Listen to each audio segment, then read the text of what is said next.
Well, my parents are kind of interesting people. My dad and mom met in school in Chicago. They were both in musical college, and they decided to elope and get married in the early 40s. Then, so my dad went to Louisville, Kentucky to elope with her. And she was singing in a group called the Six Lovely Ladies, which she's a soprano. She was a gorgeous singer. And so they had this group called the Six Lovely Ladies. My dad goes down there. They get married at a Justice of the Peace. And then about a month later, he finds out he was drafted for World War II. So they end up stationing him in at the West Point Army Military Academy in upstate New York. So they moved there, and they did that because my dad was a terrific French horn player. In fact, his dream was to play in the Chicago Symphony. And right after he got married, I think I'm right on the time here, they went back to Chicago. He tried out for the Chicago Symphony, made it, he was ecstatic, and then 2 weeks later he found out he was drafted.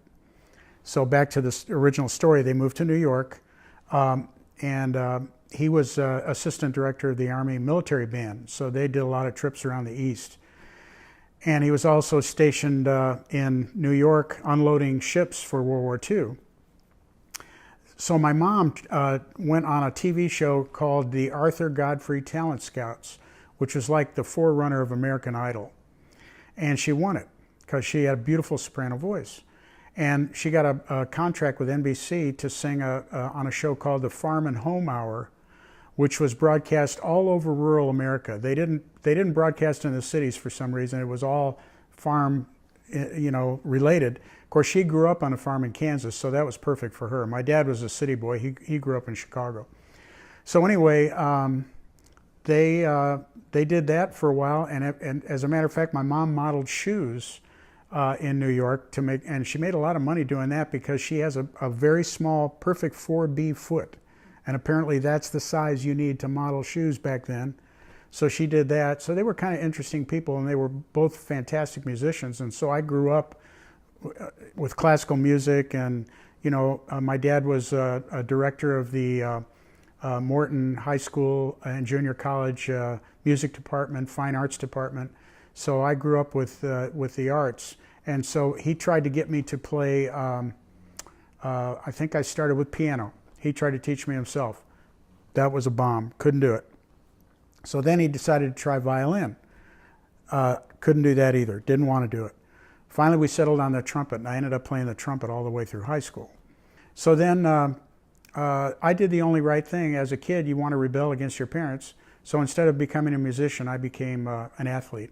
I played trumpet all the way through high school, as I said, and I think I was graduating from college 4 years later. I got a call from a guy named Wally Pearzader, who was the first chair clarinet in my high school band. And I hadn't talked to him since high school. We were just acquaintances, not friends.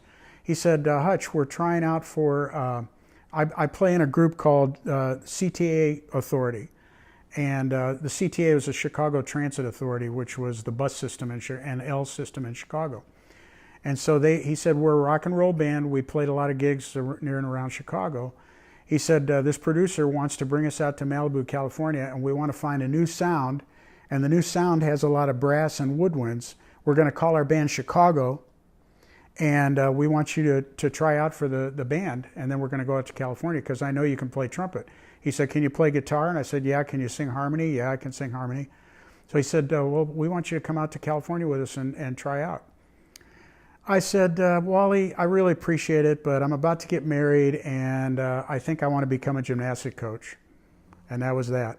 Can you imagine where I'd be now if I had been in Chicago instead of going on and becoming an unknown gymnastics coach?